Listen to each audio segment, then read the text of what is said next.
Now we're going to make our first course, actually, is une salade composée, which is just composed salad, literally translated.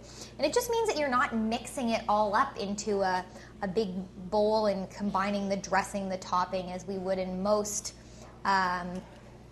American salads. And this is an endive. This is a Belgian endive. It's got a slightly bitter taste to it. Actually, I'm going to take some of these bigger leaves so that the sizes are all nice and equal.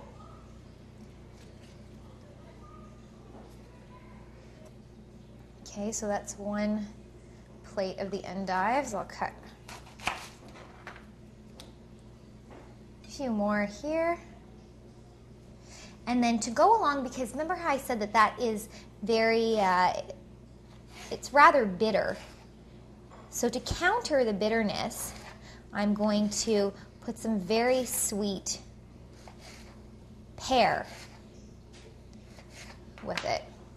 And again, arrange it artfully. That was one thing I couldn't get over when I was in France. I didn't expect to be sort of in awe of the salads. I expected to be in awe of, the pastries, the cheeses, the sauces, and whatnot. And yet, it was the salads that I really, really fell in love with.